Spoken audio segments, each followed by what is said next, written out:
Mumtaz TV bersama menegakkan sunnah.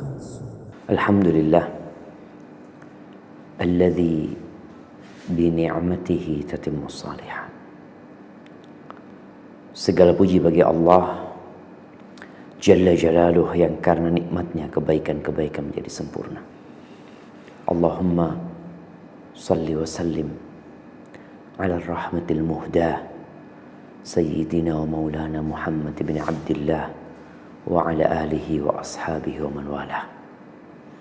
Salawat dan salam semoga senantiasa tercurahkan untuk baginda Nabi kita Muhammad alaihi salatu wassalam. Sebuah rahmat yang Allah hadiahkan untuk umat manusia, bahkan untuk alam semesta. Semoga salawat itu bersambung untuk keluarga beliau, untuk istri-istri beliau, untuk putra-putri beliau, dan untuk seluruh sahabat Nabi. Semoga Allah meridhai kita bersama mereka. Amma ba'd, ahibati fillah. Kenapa tema kita hari ini tentang adab qadha'ul hajah? Adab membuang hajat. Mungkin sebagian menganggap tema ini tidak terlalu penting. Tema ini sangat penting sekali. Bahkan di antara penyebab terbanyak orang itu disiksa di kuburannya adalah yang berkaitan dengan urusan kencing. Kita tidak boleh meremehkan ini. Bahkan adab ini menjadi salah satu bukti keagungan Islam. Ada sebuah cerita di Eropa sana. Kita tahu sebagian pemain bola di Eropa itu Muslim. Tentunya mereka punya tukang laundry khusus yang melaundry pakaian pemain-pemain bola tersebut. Di antara semua pemain, perempuan yang tukang laundry ini mendapatkan satu celana pemain itu yang tidak pesing. Dia heran, kenapa semua celana pemain itu bau kencing, pesing. Dan hanya ada satu celana pemain yang nggak ada baunya gitu. Maka akhirnya perempuan ini penasaran ya. Dia kepingin tahu apa sih sebabnya, kenapa dia berbeda, apa yang membuat dia istimewa sebenarnya dibandingkan pemain-pemain lain. Bukan karena dia lebih hebat daripada yang lainnya. Tatkala ditanya jawaban pemain ini, satu kata, dia mengatakan, ana muslim, aku muslim. Kata perempuan ini, apa itu muslim? Kita tahu jamaah, banyak manusia sibuk dengan dunianya, sehingga dia tidak berpikir untuk mencari kebenaran, untuk meningkatkan keimanan. Akhirnya dikasih penjelasan tentang Islam yang mengajarkan adab dan etika buang hajat. Akhirnya perempuan ini tertarik untuk mempelajari Islam dan masuk Islam. Gara-gara apa? Gara-gara masalah buang hajat. Ahibati fillah. Islam ini adalah agama penutup. Nabinya khatamun nabiyyin. Tidak ada nabi setelah Nabi kita Muhammad alaihissalam. Kitabnya last edition, edisi terakhir sudah kitab yang Allah turunkan. Sehingga tidak ada satupun kebaikan, melainkan sudah dijelaskan dan diuraikan. Dan tidak ada satupun keburukan, melainkan umat sudah mendapatkan penjelasan. Sehingga mereka dapat menyelamatkan diri mereka dari keburukan. Oleh karena itu, siapa yang memeluk agama selain Islam tidak akan diterima.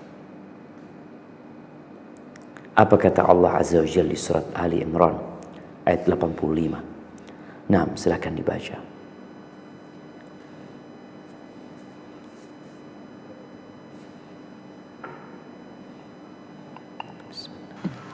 أعوذ بالله من الشيطان الرجيم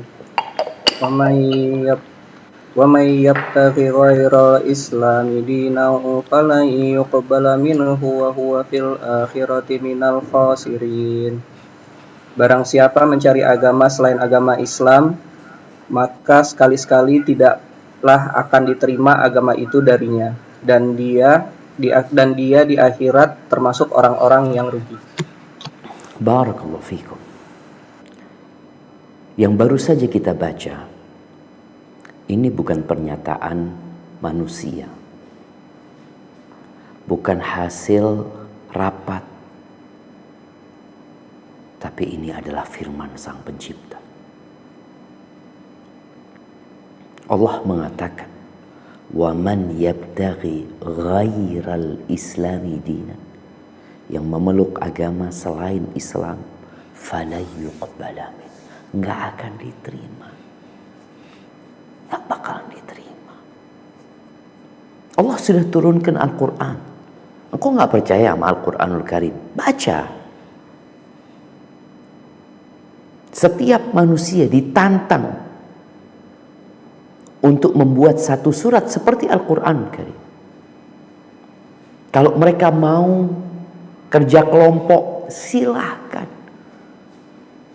Mereka mau mendatangkan semua ahli sastra, semua ahli bahasa dari berbagai penjuru dunia dengan pembiayaan yang unlimited, silahkan bikin satu surat 3 ayat. Dan mereka nggak mampu ya. Ini bukti bahwa Al-Quran adalah kalamullah. Dan agama Islam ini sudah disempurnakan. Tidak butuh tambahan, tidak butuh inovasi. Ketika Rasul Sallallahu Alaihi Wasallam haji terakhir beliau di padang Arafah, turun firman Allah, "Al-yawma akmaltu lakum dinakum wa atmamtu alaikum ni'mati wa raditu lakumul Islam madina." Ini potongan ayat di surat Al-Maidah ayat 3. Allah mengatakan, pada hari ini aku sempurnakan bagi kalian agama kalian, dan aku lengkapkan atas kalian nikmatku, dan aku ridha Islam sebagai agama kalian.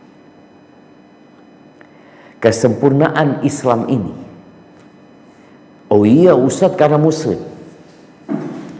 Ahibati fillah, orang-orang di luar Islam, ketika mereka mengkaji Islam, mereka akan tercengang melihat agama Allah ini. Dan siapa saja yang mengkaji Islam dengan objektif, insya Allah dia akan tahu Islam ini adalah agama yang benar. Silahkan dikaji objektif.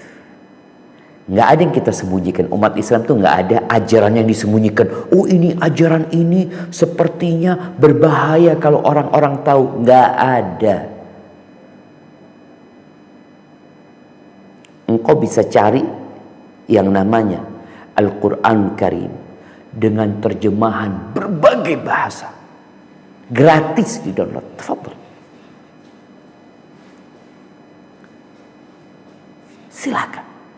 Engkau mau lihat kegiatan umat Islam 24 jam, ada TV live streaming Mekah Medina. Lihat tuh, lihat, nggak ada yang kita sembunyikan. Itu kegiatan umat Islam. Apa yang dikerjakan umat Islam? Karena kita bangga menjadi Muslim. Ahibati fillah, di masa sahabat Nabi, ada salah satu orang musyrikin yang datang kepada Salman Al-Farisi. Dia bertanya, "Qad 'allamakum nabiyyukum sallallahu alaihi wasallam kull syai', hatta al-khira'ah. Apakah benar Nabi kalian itu sudah mengajarkan kepada kalian segala sesuatu, sampai urusan tata cara buang hajat, sampai urusan itu Nabi kalian ngajarin kalian?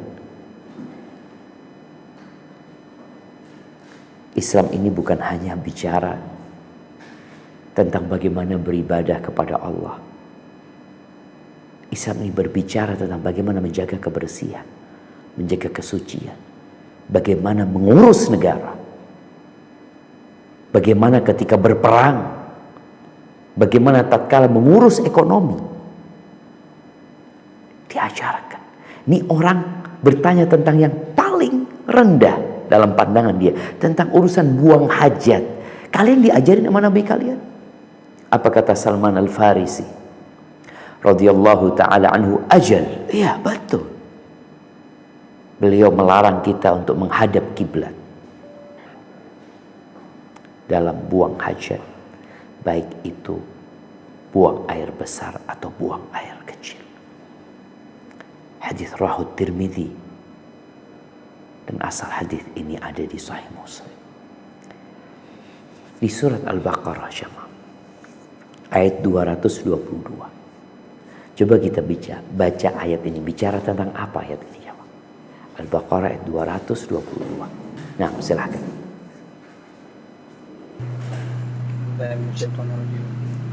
وَيَسْأَلُونَكَ عَنِ الْمَحِيضِ قُلْ هُوَ أَذًى فَاعْتَزِلُوا النِّسَاءَ فِي الْمَحِيضِ وَلَا تَقْرَبُوهُنَّ حَتَّى يَطْهُرْنَ فَإِذَا تَطَهَّرْنَ فَأْتُوهُنَّ مِنْ حَيْثُ أَمَرَكُمُ اللَّهُ إِنَّ اللَّهَ يُحِبُّ التَّوَّابِينَ وَيُحِبُّ الْمُتَطَهِّرِينَ. Mereka bertanya kepadamu tentang haid, katakanlah haid itu adalah kotoran. Oleh sebab itu hendaklah kamu menjauhkan diri dari wanita di waktu haid, dan janganlah kamu mendekati mereka sebelum mereka suci. Apabila mereka telah suci, maka campurilah mereka itu di tempat yang diperintahkan Allah kepadamu. Sesungguhnya Allah menyukai orang-orang yang bertobat dan menyukai orang-orang yang menyucikan diri. Allahu Akbar. Sampai urusan haid itu ada penjelasannya. Apa itu haid? Bagaimana perempuan ketika haid? Urusan ranjang pun dijelaskan berkaitan dengan wanita yang sedang haid. Kemudian ketika bersih, apa yang harus dilakukan perempuan? Bagaimana dia membersihkan dan menyucikan dirinya? Allah itu cinta kepada orang-orang yang suka kembali kepada Allah, taubat, dan suka kepada orang-orang yang menyucikan dirinya.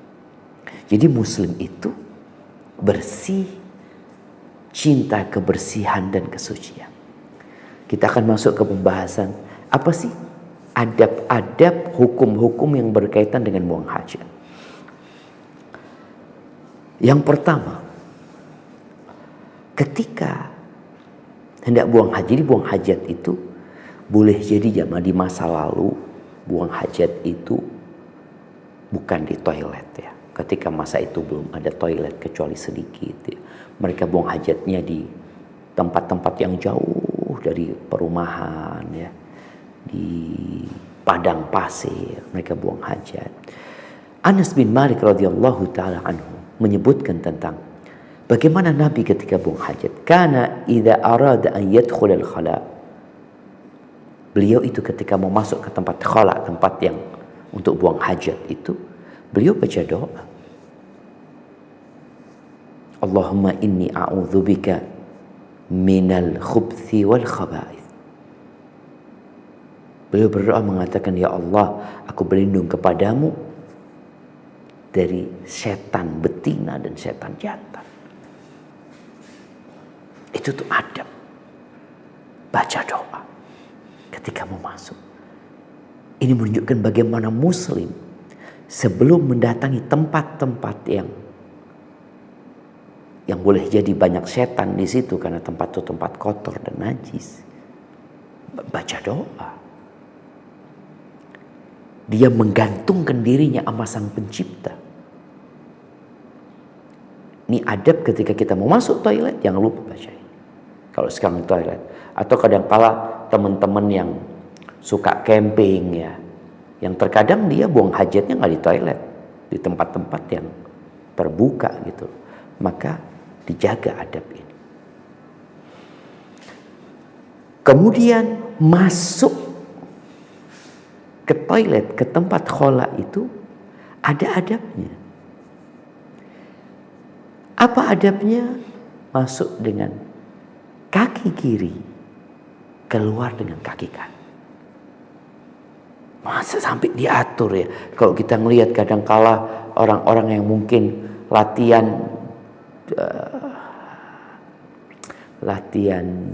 jalan santai atau jalan lomba-lomba, mereka dilatih bagaimana melangkahkan kaki, yang mana dulu dimulai.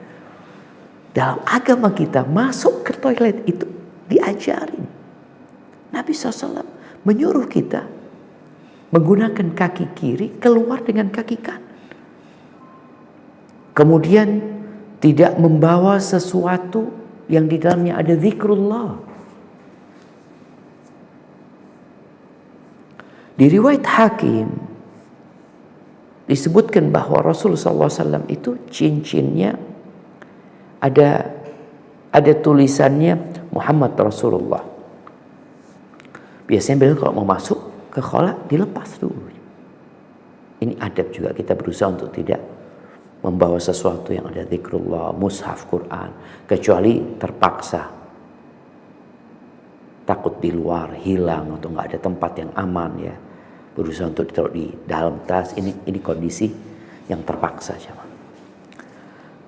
Kemudian yang keempat tadi yang disebutkan di hadis Salman, tidak boleh menghadap kiblat atau membelakangi kiblat.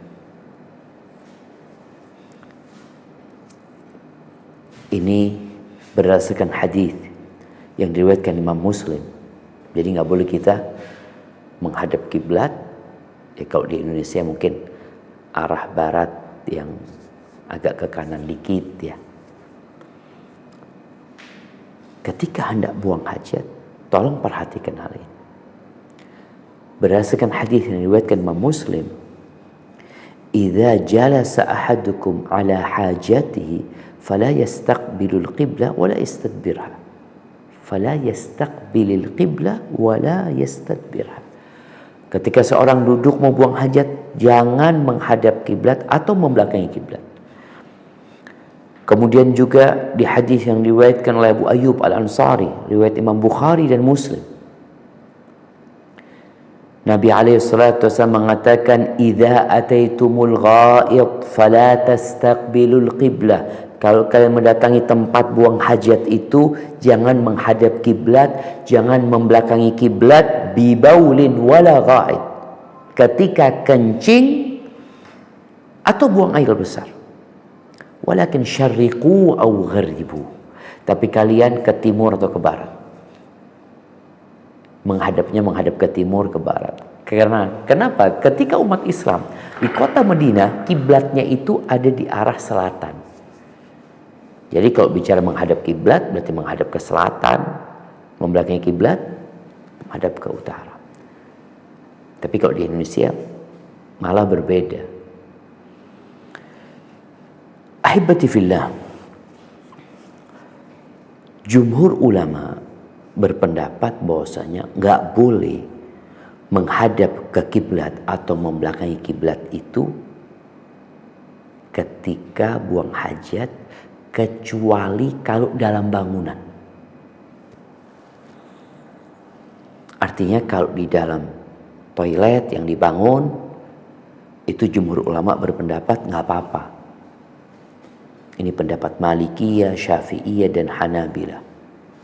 Berdasarkan hadis Abdullah bin Umar radhiyallahu anhuma yang diriwayatkan Imam Bukhari bahwa dia melihat Rasul sallallahu alaihi wasallam pernah buang hajat di dalam rumahnya itu menghadap ke Baitul Maqdis. Jadi membelakangi kiblat. Ini pendapat jumhur. Tapi tetap yang lebih utama, artinya tidak haram ya kalau di dalam bangunan. Tapi lebih utama ketika bangun rumah, toiletnya jangan menghadap kiblat. Karena sebagian ulama tetap melarangnya gitu.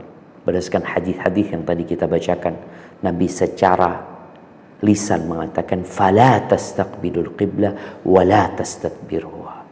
Jangan menghadap kiblat dan jangan membelakangi kiblat. Sedangkan hadis Abdullah bin Umar ini beliau melihat perbuatan Nabi SAW ketika itu. Jadi siapa saja yang membangun toilet, tolong hal ini perhatikan.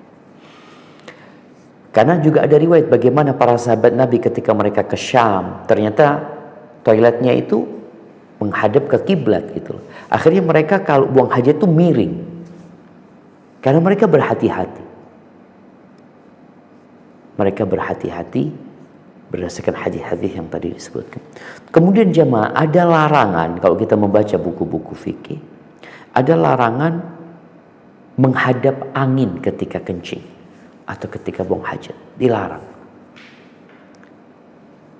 Ini juga ketika di alam terbuka ya. Ilahnya apa? Alasannya apa? Kata Ibnu Qudamah, wa yukrahu an yastaqbil ar-rih, dibenci, makruh menghadap ke angin, arah angin itu. Kenapa? Agar kencingnya itu tidak balik ke dia.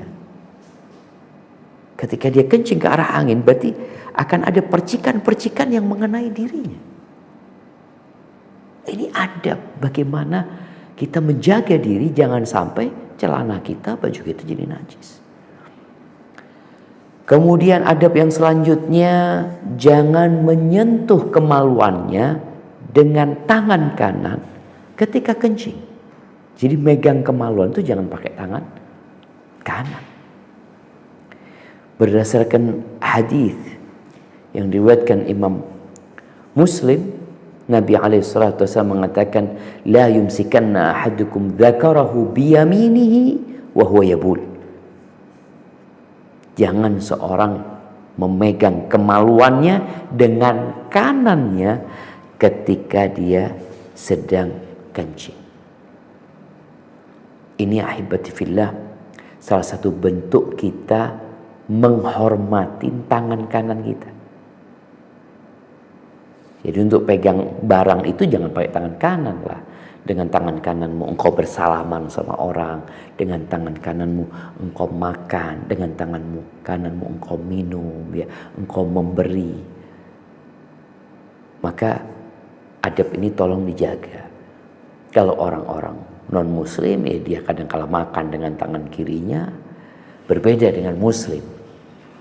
Jadi muslim ini benar-benar diperintahkan untuk menghormati tangan kanannya.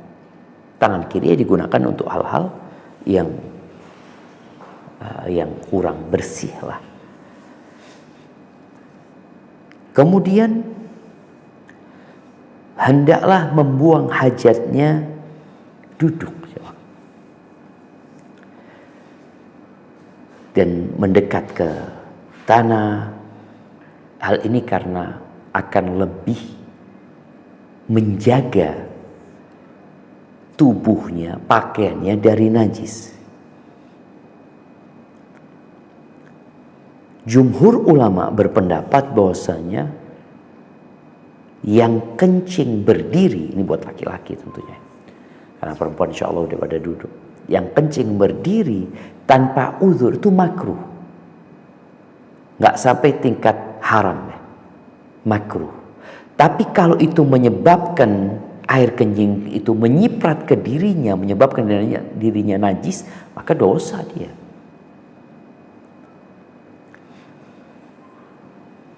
Aisyah radhiyallahu taala, ada sebuah riwayat dari Aisyah radhiyallahu taala anha di mana dia mengingkari kalau ada orang yang mengatakan Nabi kencingnya berdiri.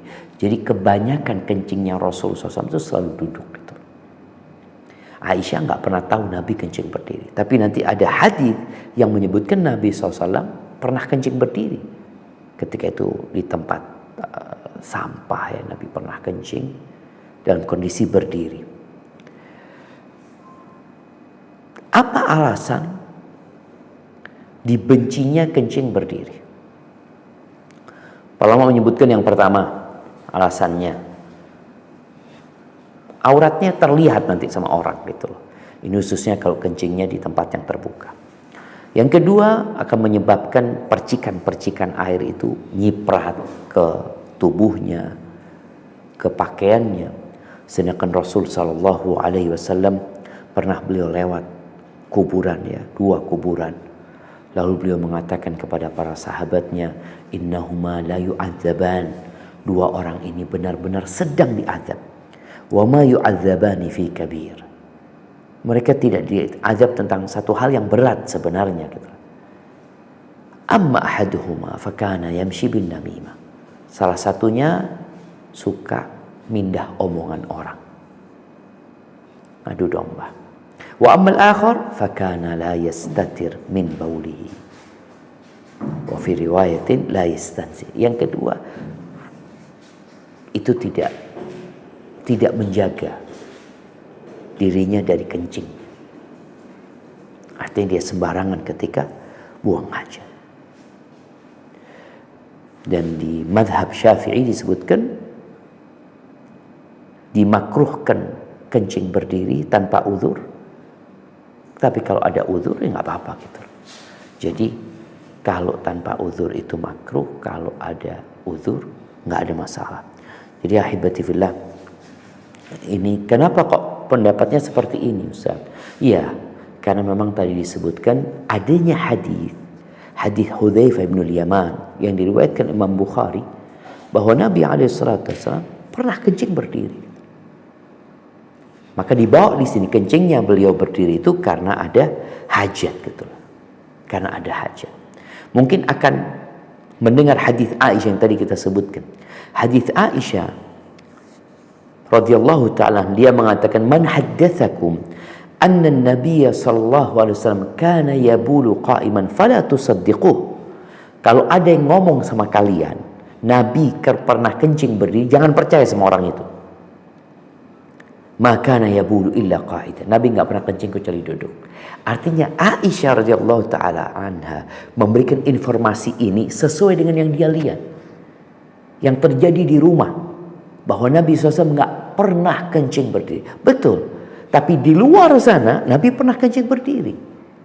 Disinilah kenapa Imam Nawawi menyebutkan mungkin ada hajat gitu loh. Kalau ada hajat enggak ada masalah gitu loh. Memang ada hadis-hadis lain jamaah tentang larangan kencing berdiri, larangan ya.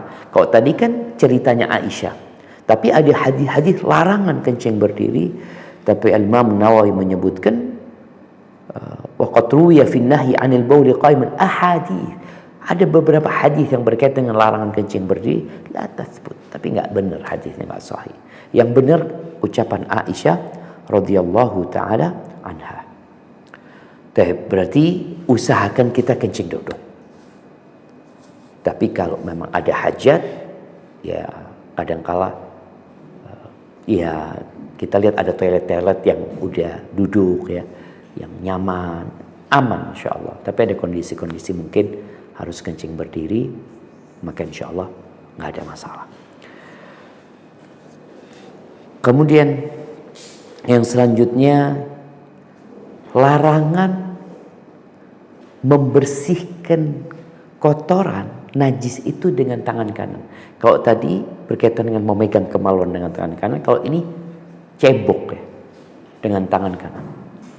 Berdasarkan hadis Nabi sallallahu alaihi wasallam yang diriwayatkan Imam Bukhari, "Idza tamassaha ahadukum fala yatamassah biyamini." Kalau seorang di antara kalian cebok atau istijmar, membersihkan bekas kotoran yang keluar dari kemaluannya, itu jangan menggunakan tangan kanan. Subhanallah.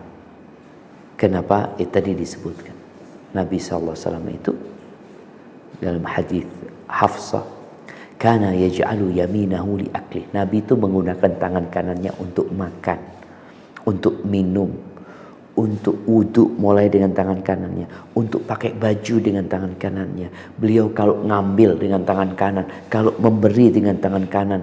Wa yaj'alu shimalahu lima siwa. Yang Selain itu pakai tangan kiri Nabi alaihi salatu wassalam.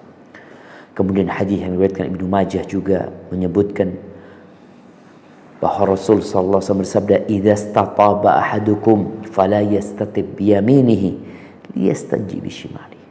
Apabila seorang hendak membersihkan kotorannya, jangan pakai kanan. Pakai kiri. Perintah. Artinya Nabi alaihissalatu wassalam mengajarkan sampai detail tentang urusan qada'ul hajah. Kalau urusan yang seperti ini diajarkan, apalagi urusan yang berkaitan dengan maslahat umat, maslahat orang banyak, maslahat masyarakat, ya jelaslah semuanya udah dijelasin. Nabi alaihissalatu wassalam mengatakan al-imanu bid'un wa sittuna syu'bah atau bid'un wa sab'una syu'bah. Iman ini memiliki 60 lebih cabang atau 70 lebih cabang. Yang tertinggi adalah ucapan la ilaha illallah. Yang paling rendah adalah menyingkirkan sesuatu yang mengganggu di jalan. Itu iman. Artinya hal ini gak boleh diremehkan. Seorang muslim itu cinta dengan kebersihan, cinta dengan kesucian, dan dia melakukan adab ini tatkala tidak ada manusia yang melihat, antara dia dengan Allah Azza wa Jalla. Ini menunjukkan ketakwaan dia dan menunjukkan dia benar-benar cinta dengan Rasulullah sallallahu alaihi wasallam. Kenapa? Nabi yang mengajarkan ini. Jadi ketika seorang membersihkan kotoran dengan tangan kirinya, mungkin selama ini dia, ya kenapa kok bersihkan dengan tangan kiri? Ya memang iyalah, masa pakai tangan kanan gitu loh. Tapi setelah kajian ini, engkau melakukan itu karena iman. Bukan hanya karena tradisi dan budaya. Karena ini yang biasa diajarkan. Tapi karena iman. Kenapa? Seperti ini diajarkan oleh Rasulullah sallallahu alaihi wasallam. Jadi kita mengamalkannya semakin semangat ya. Kemudian adab yang selanjutnya, ketika qada'ul hajah, hendaklah menutup diri dari orang. Kadang-kala kita ngelihat ada orang di pinggir jalan ya, buang hajat.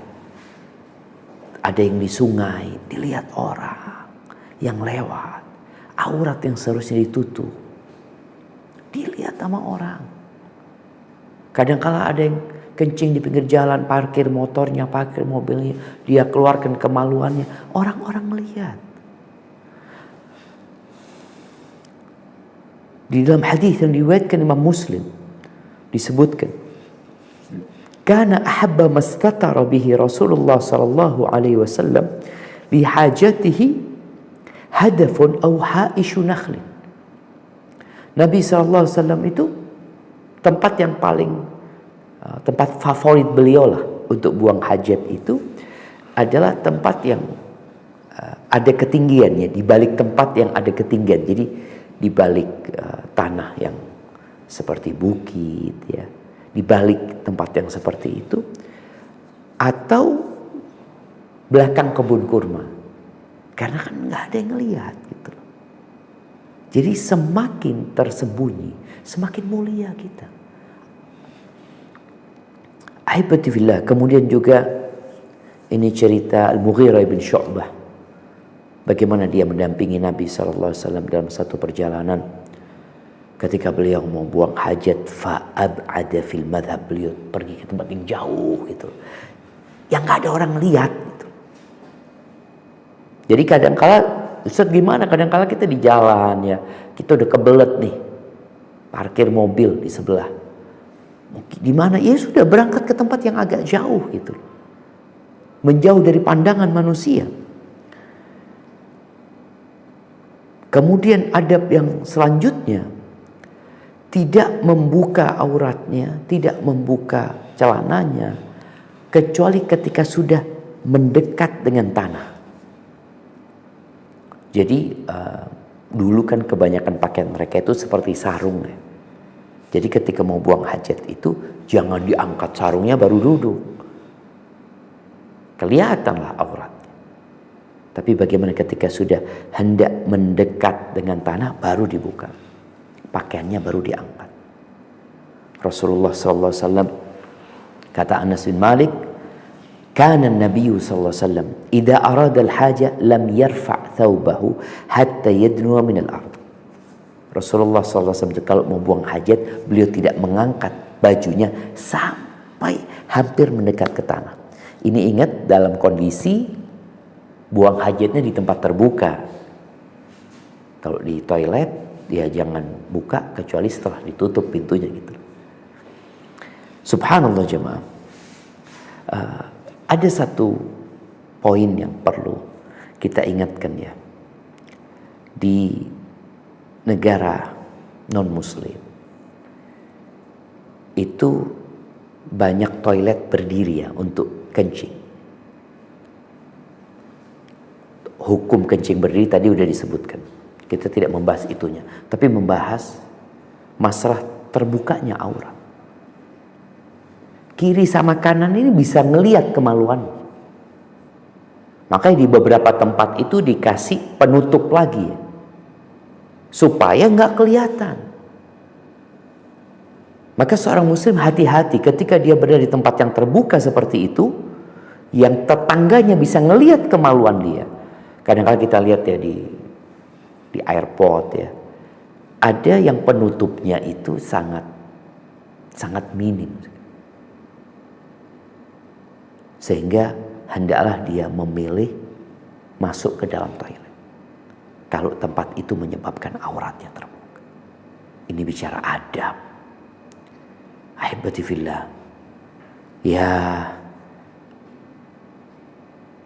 orang-orang yang berakal itu tahulah bahwa kemaluan ini bukan untuk dipertontonkan, bukan untuk dilihat sama orang. Tapi kadangkala ketika domir nurani seorang sudah mulai lemah ya, dia menganggap hal itu biasa. Lu Ustaz, sama-sama laki Ustaz. Rasulullah SAW mengatakan, la yanzuru rajulu ila auratir rajul walal mar'atu ila auratil mar'ah. Lelaki nggak boleh ngelihat ke auratnya laki-laki, perempuan nggak boleh lihat auratnya perempuan. Ini subhanallah ajaran Nabi kita Muhammad alaihi salatu wassalam. Kita ngelihat sekarang dengan adanya penyakit LGBT ini, apa penyebabnya? Boleh jadi karena melihat aurat. Kadang-kala laki-laki mandi sama laki-laki. Maka tolong bicara aurat ini dihormatin, ditutupin, jangan dipertontonkan. Kemudian setelah itu baca doa keluar ya. Keluar dari ya toilet, dari buang hajat, di mana kalau masuk baca bismillah, Allahumma inni a'udzubika minal khubuthi wal khaba'ith. Ketika keluar dia membaca ghufranak. Ini doa yang sahih dari Nabi SAW. Ghufranak, ya Allah, minta ampun sama engkau. Bayangin seorang muslim ya, keluar dari toilet, lalu dia mengatakan ghufranak, ya Allah, minta ampun sama engkau ya Allah. Kok bisa dia minta ampun? Ahibati fillah. Nikmat kencing, nikmat BAB, wallah belum kita syukuri. Antum bisa bayangin orang kalau nggak bisa BAB, nggak bisa kencing, dia akan ke dokter, dia akan keluarkan uang berapapun yang diminta. Kalau dokter mengatakan harus dirujuk ke rumah sakit, dia berangkat ke rumah sakit. Dikatakan harus pindah rumah sakit, dia berangkat hanya untuk buang hajat. Dan kita tiap hari bisa buang hajat tanpa ada masalah. Kita nggak pernah baca doa ini. Ada sebuah doa yang mungkin sering kita dengar ya, yang mungkin ketika kita kecil diajarkan. Alhamdulillahilladzi adhaba 'anil adza wa 'afani. Segala puji bagi Allah yang telah mengusirkan buat aku penyakit ini dan memberikan kesehatan kepada aku. Sebagai sebuah doa, beberapa ulama mengatakan nggak apa-apa, tapi tidak dinisbatkan itu kepada Nabi SAW. Artinya seorang ketika dia mau bersyukur sama Allah silahkan, gitu. Tapi tidak menjadikan sebuah sunnah dari Nabi SAW. Intinya, ketika kita keluar dari toilet selesai buang hajat, tolong ingat sama Allah Azza wa Jalla. Ghufranak, ghufranak. Mohon ampun ya Allah. Wallahi jemaah, ini nikmat yang hampir kita tidak mengenalinya, tidak menyadarinya kecuali tatkala kita sakit. Nggak bisa BAB, nggak bisa kencing. Ada orang yang kencing pakai selang, jemaah. Ya Allah. Ana pernah ada tetangga yang sakit ya, nggak bisa BAB dia. BAB itu perutnya dilobangin, bayangin. Dan kita alhamdulillah normal.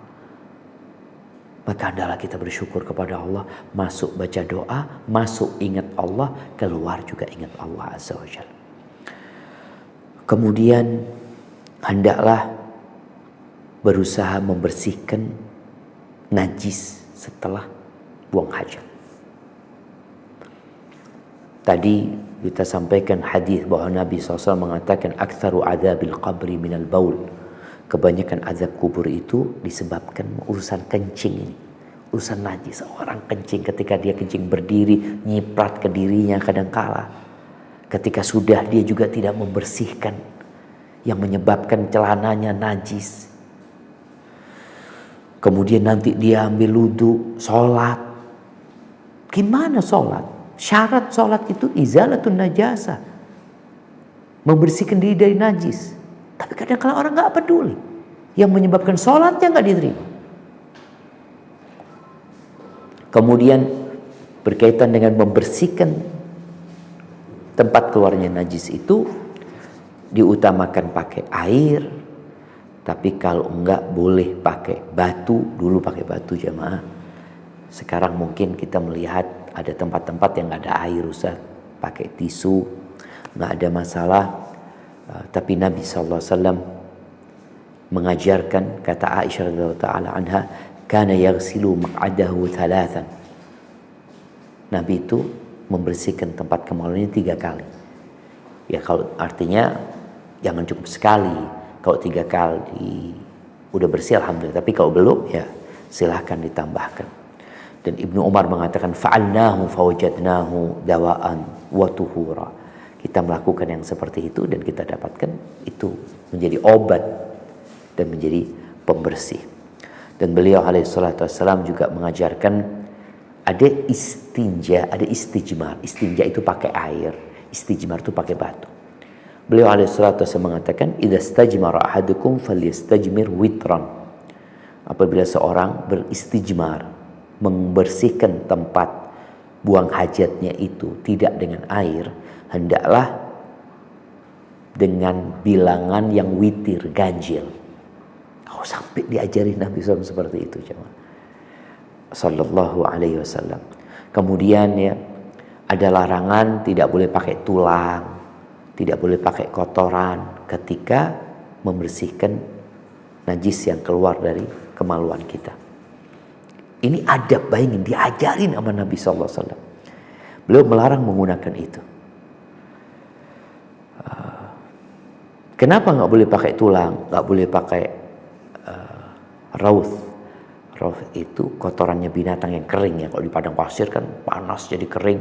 Kadang-kala kan orang berpikir ini kan menyerap air, menyerap kotoran gitu loh. Nabi SAW ketika ditanya, faqultu ma balul admi war rautha? Qala huma min ta'amin jin. Nabi menyebutkan tulang dan kotoran binatang yang bisa dimakan dagingnya itu termasuk makanan jin. Jadi jin itu makan tulang. Jin yang lihat tulang yang dimakan, yang disembelih binatangnya dengan membaca bismillah, itu sama jin jadi makanan gitu nantinya. Akan dia temuin penuh dengan daging. Dan kotoran binatang yang halal disembelih, halal dimakan, itu akan jadi makanan untuk kendaraannya jin atau binatang-binatang yang dipelihara oleh jin. Kemudian juga ada larangan kencing di air yang diam, air yang tidak mengalir. Berdasarkan hadis Nabi SAW ya, di mana beliau melarang ayyubala fil ma'ir rakid. Jadi jangan kencing di air yang diem, itu jangan gitu loh. Kalau air yang mengalir nggak ada masalah gitu loh. Ini untuk menjaga air tersebut supaya air itu tidak tercemar dengan kencingnya. Tapi kalau air itu mengalir nggak ada masalah. Kemudian larangan kencing di jalannya orang, di tempat lewatnya orang, atau di tempat orang bernaung. Pohon umpamanya. Kenapa? Karena ganggu orang. Makanya kadang-kala masyarakat itu sampai menulis yang kencing di sini cuma anjing. Dan Islam sudah ngajarin. Nabi SAW mengatakan ittaqul la'inain. Qalu wa man la'inani ya Rasulullah. Hati-hati kalian, hindari dua hal yang menyebabkan dilaknat. Orang tuh jadi terlaknat. Apa dua hal ini? Ketika mereka bertanya apa dua hal yang menyebabkan orang dilaknat? Ya Rasulullah, qala alladhi yatakhalla fi tariqin nas au fi dhillihim. Mereka yang buang hajat di jalannya orang, di tempat orang lewat, atau di tempat orang istirahat di naungan mereka. Ada pohon, kencing di sana. Padahal orang biasa duduk-duduk di sana. Ini ada jemaah. Kita lihat ada orang yang ya kalau dikatakan qalilul adab, kurang adabnya. Dan menyebabkan dia dilaknat sama orang. Tulisan yang kencing di sini hanya anjing itu salah satu ungkapan orang-orang membenci orang yang melakukan itu. Dan gimana orang lewat mencium aroma tersebut? Makanya Muslim itu harus belajar. Ini bukan bicara adab tradisi, bukan. Ini Nabi SAW yang mengajarkan. Apalagi secara tradisi dan budaya itu satu hal yang nggak terpuji. Kemudian jangan mengucapkan salam kepada orang yang sedang buang hajat, dan yang buang hajat jangan pula menjawab salam orang tersebut. Ini berdasarkan hadis Jabir bin Abdullah radhiyallahu taala anhuma, bahwa ada seorang yang melewati Nabi alaihissalam wa huwa yabu, Nabi sedang kencing. Ya, tadi kan Nabi kencing mungkin di baliknya kebun, ya, di balik tanah yang tinggi, dan Nabi lebih sering tadi duduk. Ada orang yang lewat, kemudian orang itu mengucapkan salam kepada Nabi alaihissalam. Lalu Nabi alaihissalam mengatakan kepada orang ini, "Idza ra'aitani ala mithli hadhil halah." Kalau engkau melihat aku sedang dalam kondisi seperti ini, fala tusallim alayya. Jangan kau mengucapkan salam. Fa innaka in fa'alta dzalika lam arudda alayk. Kalau engkau mengucapkan salam, aku enggak jawab gitu. Karena beliau sedang dalam kondisi buang hajat, ya. Dan juga ahibati fillah, kalau mau buang hajat di tempat yang terbuka bisa ditutupin dengan sarung atau apalah. Alhamdulillah sekarang sarana ini begitu mudah, ya. Sehingga orang-orang yang camping, yang kemana, kadang-kadang mereka ada tenda khusus untuk buang hajat. Kemudian ahibati fillah, kalau tadi berkaitan dengan salam, menjawab salam atau mengucapkan salam, ada juga larangan untuk berbicara ketika buang hajat, kecuali ada perlunya. Jadi kadang-kadang orang di kamar mandi ada yang ngomong sendirian atau ngomong sama temannya. Kalau nggak ada perlunya, jangan. Tempat buang hajat ini tempat yang kotor gitu loh. Tempat yang disukai oleh jin, oleh setan. Jangan lama-lama di sana. Kadang-kadang ngobrol di sana dan tidak ada perlunya. Ini sesuatu yang tidak diperkenankan lah bagi seorang muslim. Ahibati fillah, itu beberapa adab hukum yang berkaitan dengan buang hajat dalam syariat Islam. Ini sesuatu sebenarnya yang tiap hari kita lakukan, jemaah. Sehari kita bisa buang hajat 2-3 kali. Oleh karena itu Islam sangat mempedulikan hal ini, karena ini bukan hal yang remeh. Ini berkaitan dengan ibadahnya.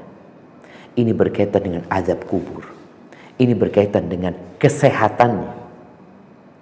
Jadi kalau kita lihat adab-adab ini semua berkaitan dengan maslahat manusia fid dunya wa fil akhirah, di dunia dan di akhirat.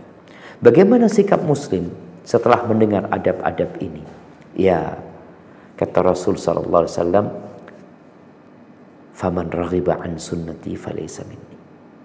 Barang siapa yang tidak menyukai sunnahku, maka dia bukan dari golonganku. Maka berusahalah untuk menghidupkan sunnah Nabi. Ajarkan kepada anak kita semaksimal mungkin sehingga mereka belajar adab bukan karena orang tuanya, tapi karena seperti ini Islam mengajarkan. Ini lu diajarkan sama Rasulullah SAW. Begini lu beliau ketika buang hajat. Dan kita perlu tunjukkan hal ini kepada umat manusia. Bahwasanya Islam mengajarkan segala sesuatu yang dibutuhkan oleh manusia. Dan barang siapa yang mencari agama, memeluk agama selain Islam, kata Allah, "Falan yuqbala min." Tidak akan diterima dari dia, wa huwa fil akhirati minal khasirin, dan di akhirat dia termasuk orang-orang yang merugi. Barakallahu fikum, itu mungkin yang dapat Ana sampaikan. Kurang lebihnya mohon maaf, Ana kembalikan ke moderator. Jazakumullah khair. Baik, jazakallah khair Ustaz. Kemudian kita masuk ke sesi tanya jawab. Kebetulan sudah banyak yang raise hand. Sudah ada juga yang japri lewat WhatsApp dan chat di Zoom. Jadi mungkin sistemnya kita gilir, yang pertama nanti yang raise hand dulu, kemudian yang dari WhatsApp, dan yang terakhir yang dari Zoom, yang dari chat Zoom. Kami mohon untuk pertanyaan yang raise hand untuk singkat, padat, jelas, to the point, dan yang paling penting sebisa mungkin bersesuaian dengan tema kita hari ini, yaitu etika buang hajat. Baik, kami persilahkan kepada penanya pertama, Ukhti Alma ya. Silahkan di-unmute. Ya, Assalamualaikum Ustadz. Waalaikumsalam warahmatullahi wabarakatuh. Ahlan wa sahlan. Nah, tafadhal. Ya, afwan Ustadz, saya mau bertanya tapi di luar tema, boleh ya Ustadz ya? Tafadhali, barakallahu fiik. Ya, begini Ustadz, saya mau nanya, saya punya masalah keluarga nih Ustadz. Saya kebetulan anak pertama dari 4 bersaudara. Terus mama saya seorang janda gitu kan. Terus janda meninggal. Janda meninggal. Siap. Sudah lama, dari 2008 almarhum ayah saya meninggal. Cuman mama saya abahnya meninggal tahun kemarin di bulan Maret Ustadz. Jadi singkat dan padat aja Ustadz. Jadi begini, almarhum abahnya mama njit saya ya Ustadz. Njit saya meninggalkan satu rumah warisan. Nah, warisan itu mamah ini mempunyai ibu sambung. Jidak saya jidak sambung gitu kan. Siap, istrinya Jiddi. Istrinya Njit, jidak tuh jidak sambung gitu. Nah, terus dari jidak yang kedua ini mempunyai anak 5. Nah, jadi karena saya sebagai anak pertama, mama saya seorang janda, adik saya yang kedua menikah tapi kurang lah pemasukannya gitu, dan adik saya yang ketiga janda, dan yang keempat bontot belum bekerja. Jadi semuanya kadang saya suka menanggung gitu kan, menanggung orang tua saya, mama saya, dan mama saya juga mohon maaf Ustadz, rumahnya juga masih mengontrak gitu. Jadi dari sehari-hari kadang dari saya gitu kan, terus nanti kalau misalnya mengontrak kekurangan atau gimana juga dari saya gitu. Sedangkan saya seorang istri yang tidak bekerja gitu kan. Nah, ini apakah saya salah nih Ustadz? Kejadiannya sih udah dari tahun kemarin ya, karena setelah njit saya meninggal, jidak saya mengambil masa idah 4 bulan. Siap. Setelah masa idah, saya bicara sama mama gitu kan, mama gimana lanjutannya, kenapa nggak nanya sama jidak gitu kan. Nah, ternyata mama memang dekat dari anak yang lainnya itu, dari anak tirinya jidak yang lain itu memang mama yang paling dekat gitu. Mama nggak enak hati untuk bicara sama mamahnya sendiri gitu. Akhirnya Mama mengizinkan saya untuk ke rumah Jida dan bertanya. Tapi sebelumnya itu saya mengajak hal saya. Saya bilang sama hal saya yang laki-laki, ayo hal kita ke rumah Jida. Hal saya memang ya udahlah oke kayak begitu. Akhirnya keputusannya saya dan suami yang datang ke rumah Jida saya. Saya menanyakan bagaimana Jida. Saya menanyakan baik-baik gitu kan. Karena di sini Mama tidak ada pemasukan, tidak ada pendapatan gitu kan, kecuali dari anak gitu. Nah, malah sekarang saya disalahkan oleh hal saya, ameh saya, bahkan Ami sama Ami saya juga menyalahkan saya gitu. Nah, sekarang yang saya tanya sama Ustadz, apakah saya memang salah kalau saya itu mendatangi Jida saya untuk menanyakan hak Mama? Dan yang sekarang saya harus bersikap bagaimana gitu Ustadz. Saya juga sebagai anak kan kalau saya mampu, saya bekerja, saya pasti memberi lebih ke orang tua. Tapi di sini saya meminta semuanya dari suami Ustadz. Subhanallah. Barakallahu fiik. Ya. Siap. Ya, mohon bimbingannya ya Ustadz. Barakallahu fiik. Ustadz. Assalamualaikum warahmatullahi wabarakatuh. Waalaikumsalam warahmatullahi wabarakatuh. Nah, ahibati fillah. Kadangkala masalah warisan ini menjadi masalah yang sensitif. Ketika seorang ayah meninggal dunia, ayah punya istri, boleh jadi istri itu ibu kita atau istrinya ayah yang lain. Seakan-akan ngomongkan warisan itu hal yang tabu. Padahal sebenarnya ketika ayah itu meninggal dunia, warisan itu milik ahli waris. Jadi mereka menanyakan haknya. Yang kalau bicara secara hukum agama, ya nggak ada masalah orang menanyakan haknya gitu. Kadang-kadang orang mengatakan, oh baru aja meninggal, kalau udah selesai. Orang yang meninggal dunia, ketika dia meninggal jam 1 tadi, setelah jam 1, hartanya otomatis menjadi milik ahli waris. Milik ahli waris. Bukan milik istri, bukan milik, tapi milik ahli waris secara rata. Artinya mereka memiliki hak yang sama, tinggal bagiannya yang berbeda-beda. Tapi kadang-kala di negeri kita dianggap hal yang tabu. Kadang-kala seorang anak karena ibunya masih hidup, dia ngomong, "Ma, warisan kapan dibagi?" Marah-marah. Masa ibu masih hidup warisan mau dibagi? Yang dibagi itu bukan warisannya ibu. Tolong difahami, yang dibagi itu bukan warisannya ibu. Punya ibu nggak dibagi. Bukan warisan yang punya ibu. Yang dibagi itu warisannya bapak. Bapak meninggal dunia, seorang istri itu kalau punya anak dapat 1/8, sisanya itu buat anak-anak. Kalau ada anak laki, anak perempuan, maka bagian anak laki-laki 2 kali bagian anak perempuan. Seperti itu.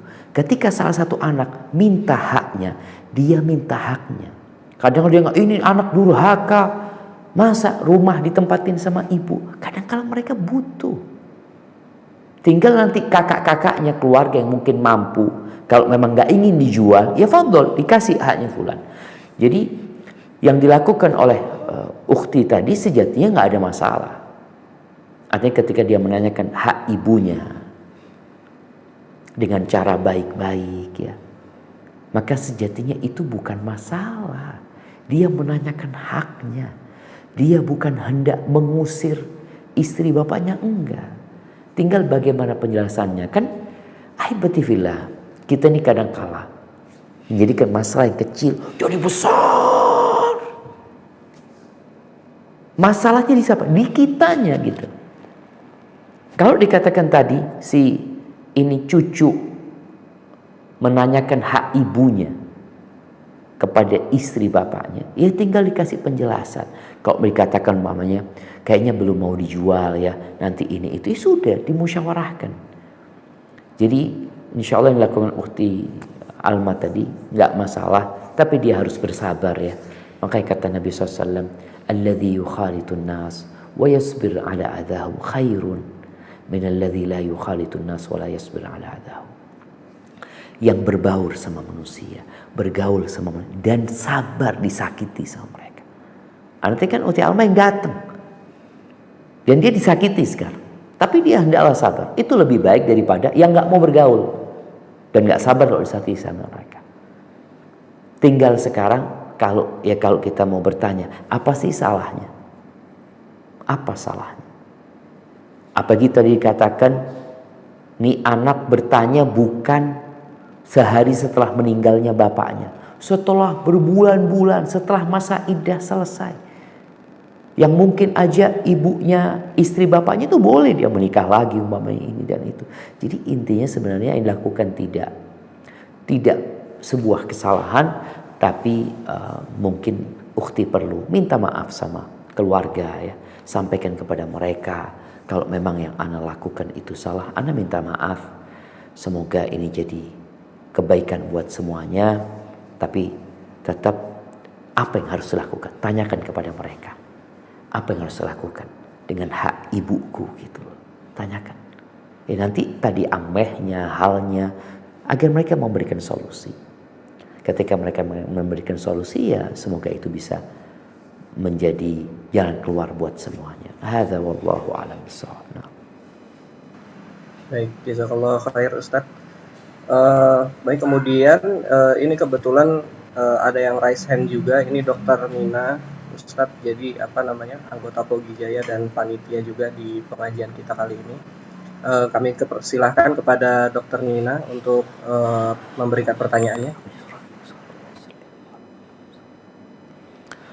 Terima kasih. Assalamualaikum warahmatullahi wabarakatuh. Waalaikumsalam warahmatullahi wabarakatuh. Ahlan wa sahlan dok. Barakallahu fiik. Ya. Saya ingin bertanya, jadi kaitannya tadi Ustadz membahas tentang aurat wanita.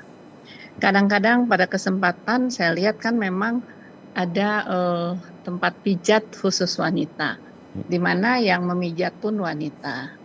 Kemudian kadang-kadang kami juga misalnya seminar pergi sesama teman perempuan muslimah, nah dalam satu kamar. Nah, bagaimana batasannya yang saya tanyakan, batasan aurat yang boleh dilihat oleh wanita muslimah ataupun teman wanita yang non muslimah. Batasan aurat yang boleh dilihat itu seperti apa Ustaz? Nah, terima kasih.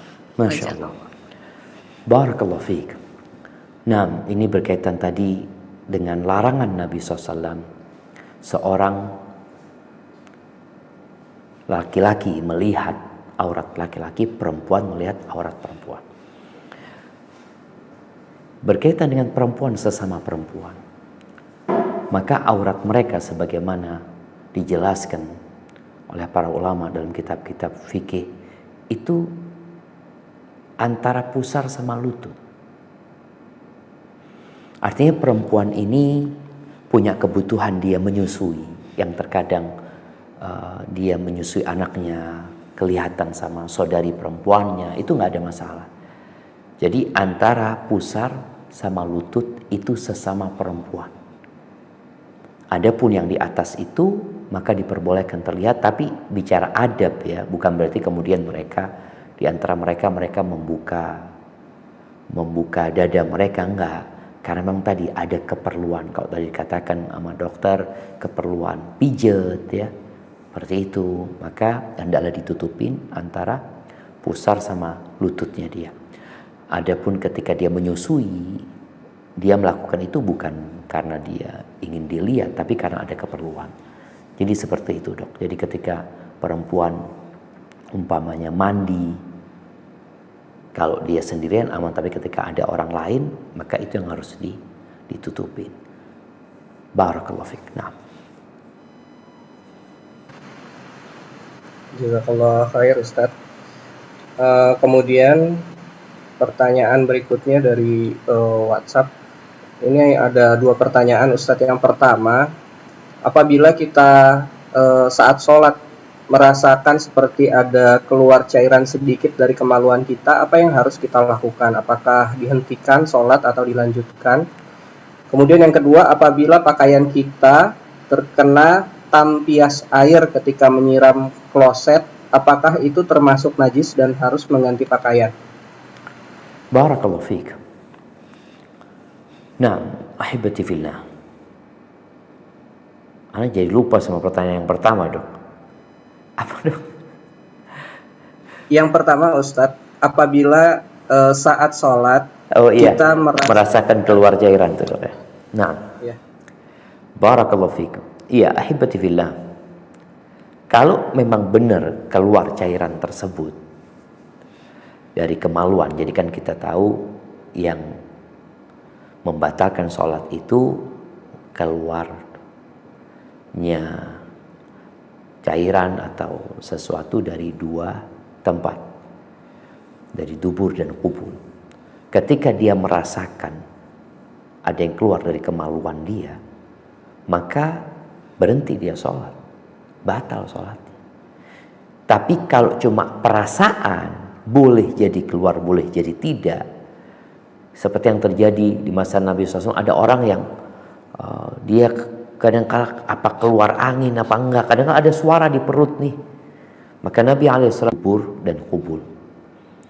Adapun bicara percikan ketika orang nyiram kloset, ya kalau percikan itu percikan air yang suci, nggak ada masalah jamaah.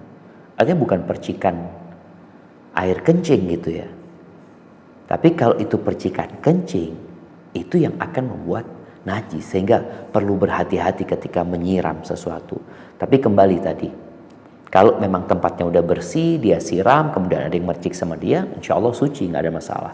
Tapi kalau tadi di situ ada kencing dan yang ditakutkan kencing itu yang mercik ke dia, maka dia perlu mengganti pakaian. Tapi kalau enggak Ustaz, sudah nggak ada kencingnya sebenarnya.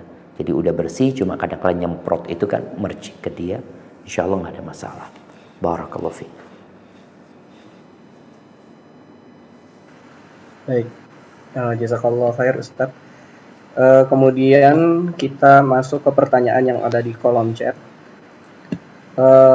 Yang pertama, ini pertanyaannya terkait dengan apabila kita sudah berwudu, kemudian kita bersentuhan dengan istri kita yang sedang haid, apakah wudunya batal? Barakallahu fiik. Ya ahibati fillah, masalah apakah menyentuh wanita membatalkan wudu atau tidak, ini masalah yang terjadi khilaf di antara para ulama. Di negeri kita yang notabene-nya madhab Syafi'i, Al-Imam Syafi'i berpendapat membatalkan wudu berdasarkan firman Allah Azza wa Jalla, "Aw lamastumun nisa", atau kalian menyentuh wanita. Al-Imam Syafi'i memahami bahwa lamastumun nisa adalah menyentuh dengan tangan. Sedangkan para ulama yang lainnya berpendapat maksud ayat ini adalah berhubungan suami istri, menghubungin istri. Sehingga terjadi khilaf di sini. Yang menguatkan bahwa saya tidak membatalkan wudu, adanya beberapa hadis bahwa Rasul SAW pernah mencium salah satu istrinya, kemudian beliau sholat. Kalau membatalkan wudu, maka Nabi akan wudu gitu. Tapi di hadis Aisyah radhiyallahu taala anha itu Nabi tidak wudu, beliau langsung sholat gitu. Jadi masalahnya ada khilaf. Kalau ditanya, ana lebih menguatkan yang mana? Ana lebih menguatkan pendapat yang menyebutkan bahwasanya menyentuh istri tidak membatalkan wudu. Hadza wallahu a'lam bissawab. Baik, jazakallah khair Ustadz. Kemudian kita masuk lagi ke pertanyaan dengan raise hand yang berikutnya dengan Ukti Dewi. Mungkin bisa di unmute. Assalamualaikum warahmatullahi wabarakatuh. Waalaikumsalam warahmatullahi wabarakatuh. Semoga Ustaz selalu dalam lindungan Allah Subhanahu wa taala. Ustaz, saya mau bertanya dua pertanyaan. Yang pertama, jadi ketika kita habis berhubungan dengan suami, misalnya pagi gitu ya Ustaz ya, itu setelah kadang sejam kemudian itu suka kayak keluar kayak cairan gitu ya Ustaz ya. Kan kondisi saya kan bekerja ya. Nah, itu membatalkan apa najis atau enggak? Karena pernah nanya itu tidak najis gitu ya Ustaz. Itu yang pertama. Terus yang kedua, ini sering banget terjadi dengan saya. Jadi ketika habis haid itu misalnya kan keluar sedikit-sedikit tuh, akhirnya subuh saya keramas. Nah, habis itu saya sholat, saya tungguin sampai zuhur tuh keluar sedikit. Tapi setelah itu sepertinya nggak keluar lagi gitu Ustadz. Nah, Karena saya posisi bekerja, kan nggak mungkin saya harus mandi besar di kantor gitu Ustadz. Nah, jadi setelah pulang dari kantor kan sebelum maghrib, saya itu mandi, lalu saya sholat asar gitu kan Ustadz. Nah, tapi pernah nanya itu, katanya mengkodok 2 sholat sebelum maghrib, misalnya asar dan zuhur. Nah, apakah itu benar Ustadz? Begitu saja. Afwan, yang pertama tadi, yang Ya. keluar itu keputihan atau apa yang keluar?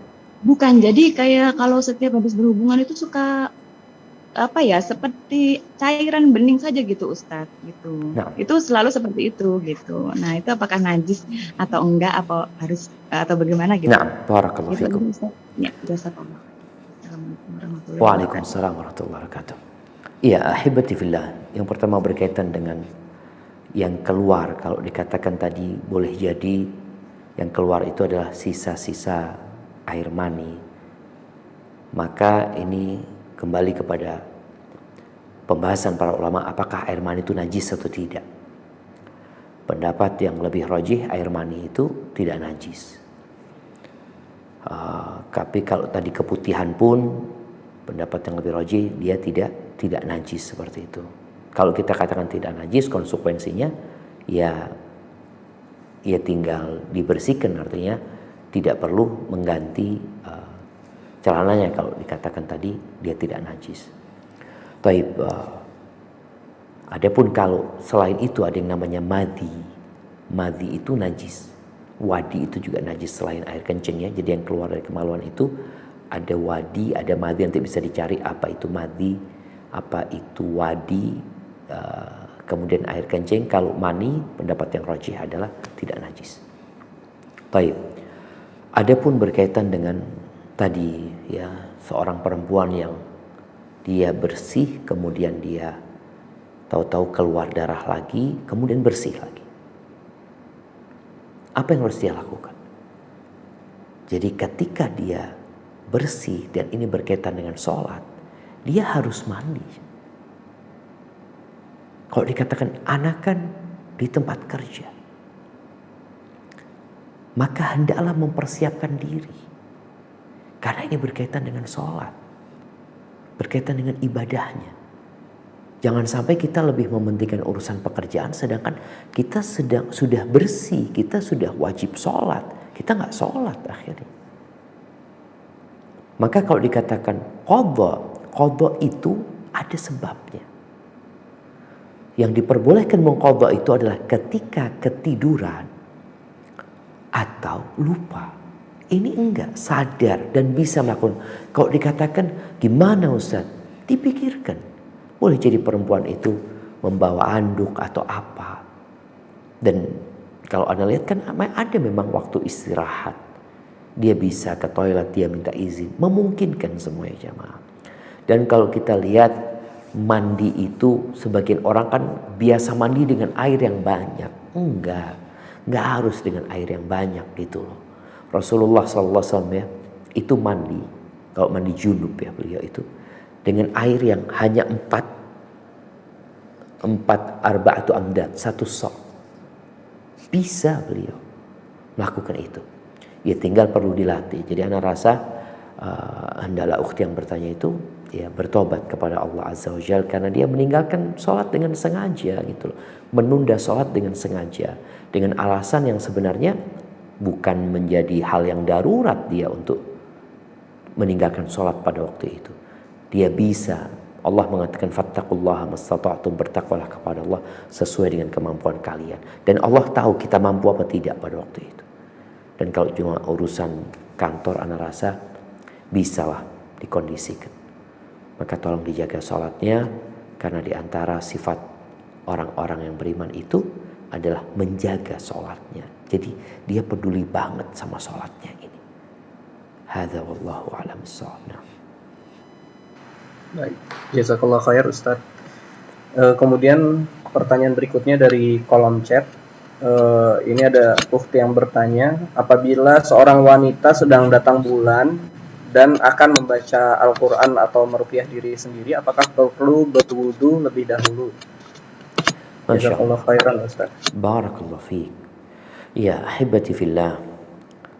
Berkaitan dengan memegang Al-Quran ini, Rasulullah SAW mengatakan la yamussul mushaf illa tahir. Nggak boleh pegang mushaf kecuali orang yang suci ya. Walaupun memang sebagian ulama berpendapat boleh memegang Quran tanpa berwudu, tapi usahakanlah kita berwudu ketika hendak memegang mushaf. Tapi kalau yang kita pegang itu selain mushaf, seperti handphone kita atau Quran yang ada terjemahannya, yang itu tidak masuk dalam definisi mushaf, maka nggak harus berwudu. Bagaimana dengan perempuan yang datang bulan? Perempuan yang datang bulan, ya nggak ada gunanya dia berwudu. Jadi nggak perlu dia berwudu, karena wudu itu tidak akan meringankan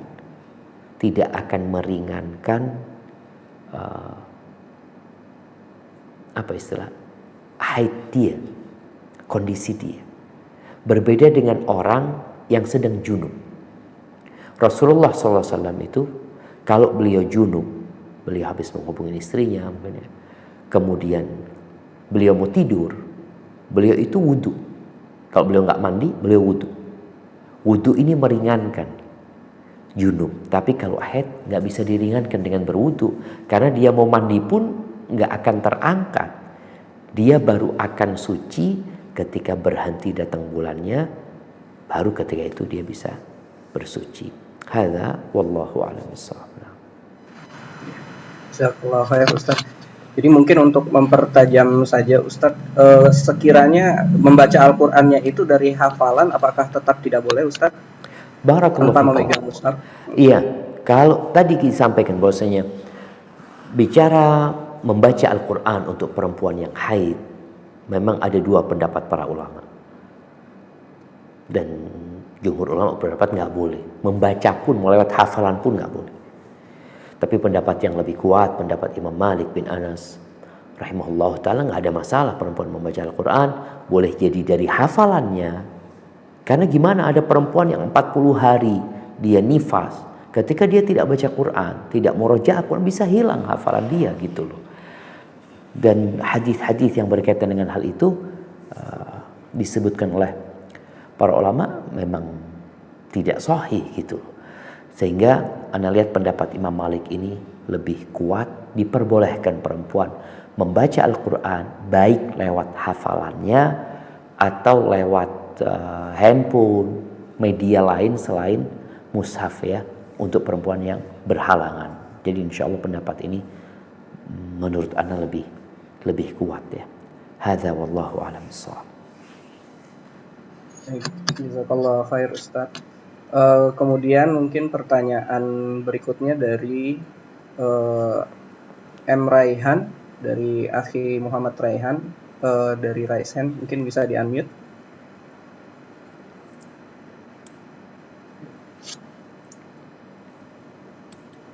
Assalamualaikum Ustaz. Waalaikumsalam warahmatullahi wabarakatuh. Ahlan wa sahlan. Masya Allah. Barakallahu fiik. Ustaz, Afwan, saya mau nanya pertanyaan di luar tema, nggak apa-apa ya Ustaz? Tafadhal, barakallahu fiikum. Barakallah.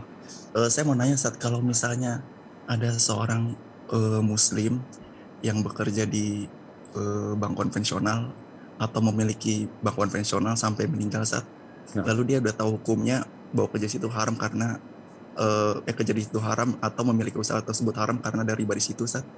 Apakah dia ini akan kekal azab kuburnya sampai kiamat dan azab nerakanya abadi Ustaz?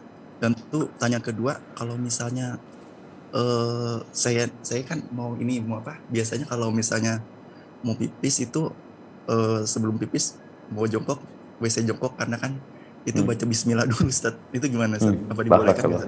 Nah, Masya Allah, barakallahu fiik. Iya, ahibati fillah. Orang yang berbuat dosa besar sampai meninggal dunia dan belum bertobat, maka dia tahta masyiatillah. Kalau Allah mau mengadab dia, Allah akan adab dia. Allah mengampuni dia, Allah ampuni dia. yang kekal selama-lamanya, yang Allah tidak akan mengampuni, itu adalah orang yang mati dalam kondisi melakukan kesyirikan. Tapi selama orang itu tidak melakukan kesyirikan, ada harapan diampuni oleh Allah Azza wa Jalla. Ini aqidatu ahli sunnah wal jamaah ya. Meyakini bahwasanya semua dosa selain syirik itu masih ada kesempatan diampuni oleh Allah Azza wa Jalla. Karena Allah berfirman, "Innallaha la yaghfiru an yushraka bih." Allah tidak mengampuni untuk disekutukan. Wa yaghfiru ma duna dzalika liman yasha. Tapi Allah mengampuni selain syirik bagi yang Allah kehendaki. Makanya orang-orang yang mati dalam melakukan dosa besar, ya dia diancam diazab di kuburnya. Sampai kapan? Wallahu a'lam. Itu ikut kehendak Allah. Ketika dia masuk neraka, sampai kapan di neraka? Itu terserah Allah Azza wa Jalla. Dan boleh jadi Allah mengampuninya. Karena ini urusan dengan kehendak Allah Azza wa Jalla. Kita, siapapun, seorang yang umpamanya membunuh, seorang yang berzina, iya, dia diancam neraka. Tapi selama dia bertauhid dan tidak melakukan kesyirikan, masih ada kesempatan diampuni sama Allah. Dan dia akan dikeluarkan dari api neraka, walaupun setelah gosong di neraka, ya na'udzubillahi minan nar ya. Karena nanti ada orang-orang yang dikeluarkan dari neraka dalam kondisi mereka sudah menjadi arang, jamaah. Na'udzubillahi minan nar. Adapun ketika bicara, ketika masuk toilet, kemudian mau jongkok baca bismillah, ingat nggak boleh berzikir mengingat Allah di dalam toilet. Tapi kalau sebelum itu mau masuk toilet baca bismillah, Bismillah Allahumma inni a'udzubika minal khubthi wal khaba'ith, itu sebelum masuk toilet. Tapi ketika sudah masuk, udah nggak boleh lagi. Barakallahu fikum. Dok, kayaknya kita ke pertanyaan terakhir ini, Dok. Ini udah ditunggu sama anak-anak ini, Dok. Ya, ini insya Allah pertanyaan terakhir Ustadz dari kolom chat. Sebenarnya masih banyak, mungkin bisa disampaikan lagi di lain waktu. Nah. Dari seorang ukhti ini, Assalamualaikum, izin bertanya Ustadz, ketika berangkat kajian di jalan hujan sehingga gamis bagian bawah basah, ketika di toilet hanya memeras air dari gamis, kemudian berwudu dan sholat, apakah sholat saya sah? Mengingat mungkin saja ada najis pada genangan air di jalan. Mohon penjelasannya Ustadz. Na'am, barakallahu fiik. Ya, ahibati fillah, hukum asalnya tanah itu suci. Kalau dikatakan tadi, ya kita tahulah orang nggak akan kencing di tempat itu, orang nggak akan buang hajat di tempat itu. Makanya kenapa Rasul SAW melarang untuk kencing di jalannya orang, untuk buang hajat di tempat naungannya orang. Karena akan menyebabkan najis selain menyebabkan aroma yang tidak nyaman. Jadi insya Allah ketika tahu genangannya itu genangan memang air, bukan genangan najis ya. Air yang bercampur dengan lumpur ya, nggak ada masalah ketika dia masuk toilet, dia peras, kemudian dia sholat. Di masa Nabi SAW, perempuan itu pakai baju yang menyapu jalan. Belum banyak kos kaki ya di masa itu, mereka pakai baju yang menyapu jalan karena untuk menutupin telapak kakinya. Ditanyakan kepada Nabi SAW, ya Rasulullah, kadang-kadang tuh perempuan ngelewatin jalan yang kotor, yang najis gitu loh. Terus gimana dengan pakaiannya? Apa kata Nabi SAW? Bukankah setelah itu dia melewati jalan yang suci? Maka jalan yang suci akan membersihkan yang najis tadi. Jadi insya Allah perempuan itu ketika dia lewat mungkin ada yang najis, kemudian dia lewat lagi lumpur yang nggak najis ya, yang bersih, sehingga itu membersihkan dia. Dan insya Allah nggak ada masalah ketika dia hanya memeras ya. Tapi kalau dia ragu kayaknya tadi ada genangan dari air comberan atau air yang najis, maka lebih baik dia kucek dikit, dia siram, insya Allah lebih aman buat dia. Hadza wallahu a'lam bishawab. Itu yang dapat Anda sampaikan pada kesempatan kali ini. Kurang lebihnya mohon maaf. Jamaah rahimakumullah. Ingat, ini masalah yang tiap hari kita menghadapinya. Kadangkala sebagian kita tidak peduli. Padahal ini berkaitan dengan urusan azab di kuburan juga. Maka tolong kita sampaikan kepada keluarga kita, sampaikan kepada masyarakat, dan ini salah satu bentuk kesempurnaan Islam ini. Barakallahu fiik. Anda kembalikan ke moderator. Jazakumullah khair, Dok.